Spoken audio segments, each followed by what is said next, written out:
வணக்கம். இன்னைக்கு நாம ஒரு ரொம்ப ஆழமான கேள்விக்கு பதில தேட போறோம். அதாவது, தேவனுடைய பார்வையில ஒருத்தர் எப்படி உண்மையிலே நல்லவரா இருக்க முடியும்? அது நம்ம செயல்களால முடியுமா, இல்ல வேற ஏதாவது வழி இருக்கா? வாங்க, தேவனுடைய வார்த்தை மூலமா இந்த கிருபையோட ரகசியத்தை நம்ம தெரிஞ்சுக்கலாம். முதல்ல நாம சிந்திக்க வேண்டிய ஒரு அடிப்படையான கேள்வி இதுதான். தேவனுடைய பார்வையில யார் உண்மையிலே நல்லவரா கருதப்படுறாங்க?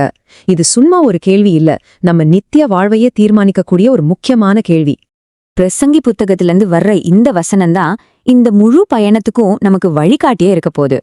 பாருங்க, இது ஞானம், அறிவு, இன்பம், இது எல்லாம் பத்தி பேசுது. ஆனா யாருக்கு? தமது பார்வைக்கு நல்லவனா இருக்கிறவனுக்கு. அப்போ இந்த வார்த்தைகளுக்கு பின்னாடி இருக்கிற ஆழமான அர்த்தம் என்ன?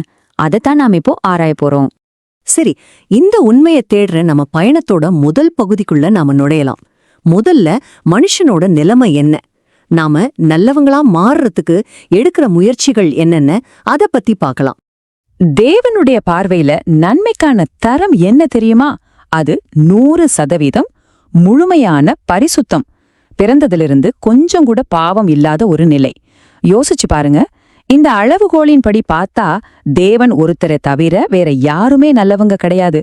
நம்மளால அந்த தரத்தை அடையவே முடியாது. இந்த ஒரு விஷயத்தை நம்ம கொஞ்சம் ஆழமா புரிஞ்சுக்கணும். நாம செய்யறதுலயே ரொம்ப நல்ல விஷயம்னு நாம நினைக்கிற செயல்கள் கூட தேவனுடைய அந்த பரிசுத்தத்துக்கு முன்னாடி ஒரு அழுக்கு துணி மாதிரி தான் இருக்குதாம். அப்போ நம்ம முயற்சிகள் எல்லாம் எந்த அளவுக்கு வீணானதுன்னு இது நமக்கு நல்ல புரிய வைக்குது இல்லையா? இங்கதான் ஒரு பெரிய திருப்புமுனை வருது. மனுஷனோட செயல்களுக்கு பதிலா தேவன் நமக்கு ஒரு தெய்வீக வழியை காட்டுறாரு. அதுதான் விசுவாசம். ஆபிரஹாமோட கதைய ஒரு உதாரணமா எடுத்துக்கலாம்.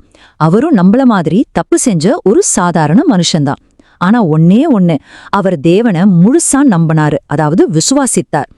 தேவன் அவருடைய பரிபூரணத்தையோ செயல்களையோ பார்க்கல, அவருடைய அசைக்க முடியாத விசுவாசத்தை மட்டும்தான் பார்த்தார். இதுதான் தேவனுடைய கிருபையோட மையம். இந்த வசனத்தை நல்லா கவனிங்க. நீதியாக எண்ணப்பட்டது. அவர் செஞ்ச செயல்களால அவர் நீதிமான் ஆகல. அவர் வச்சிருந்த விசுவாசத்தினால தேவன் அவரை நீதிமானா கணக்குல வச்சுக்கிட்டாரு. இது எவ்வளவு பெரிய கிருபை பாருங்க. சரி, இப்போ ஒரு ரொம்ப சக்தி வாய்ந்த கதைக்குள்ள போகலாம். தேவனுக்கு முன்னாடி ஒரு மனுஷனுக்கு இருக்கக்கூடிய 2 விதமான மனநிலைகளை இந்த கதை ரொம்ப அழகா நமக்கு விளக்குது. பாருங்க, தேவாலயத்துல 2 பேர் ஜெபம் பண்றாங்க. ஒருத்தன் பரிசேய, அவன் பெருமையா நின்னு நான் அவனை போல இல்ல, இவனை போல இல்லன்னு தன்னோட நல்ல காரியங்களையெல்லாம் பட்டியலிடுறான். இன்னொருத்தன் ஆய்க்காரன், அவன் தூரமா நின்னு மார்புல அடிச்சுக்கிட்டு தேவனே பாவியான என் மேல இரக்கமா இருங்கன்னு கெஞ்சுறான். கடைசியில யார் தேவனால் ஏத்துக்கொள்ளப்பட்டார்?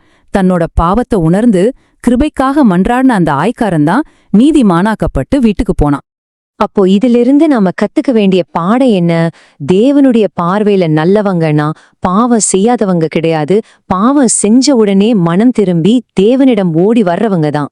நம்மளோட இந்த மனுஷ பலவீனத்துக்கு ஒரு அழகான தீர்வு இருக்கு. அதுதான் கிறிஸ்துவுக்குள்ள நமக்கு கிடைக்கிற ஒரு புதிய அடையாளம். அதை பத்தி இப்போ பார்க்கலாம். இந்த புதிய அடையாளத்தை நாம எப்படி பெறுறோம்? ரொம்ப எளிமையான படிகள் தான். முதல்ல நாம இயேசு கிறிஸ்துவ விசுவாசிக்கிறோம். அப்போ அவருடைய ரத்தம் நம்ம பாவங்கள் எல்லாம் கழுவி சுத்திகரிக்குது.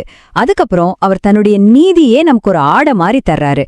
இதனால பிதாவாகிய தேவன் நம்மள பார்க்கும்போது நம்மள நீதிமான்களா பாக்குறாரு. இது எல்லாமே கிறிஸ்துவோட செயல், நம்ம செயல் இல்ல. இது எவ்ளோ பெரிய ஆறுதலான ஒரு உண்மை தெரியுமா? கிறிஸ்துவுக்குள்ள நாம இருக்கும்போது பிதாவானவர் நம்மள பார்க்கிறப்போ நம்ம பாவங்களை பார்க்கறதே இல்ல. அதுக்கு பதிலா தன்னோட குமாரனாகிய இயேசுவோட பரிபூரணத்தை நம்ம மேல பாக்குறாரு.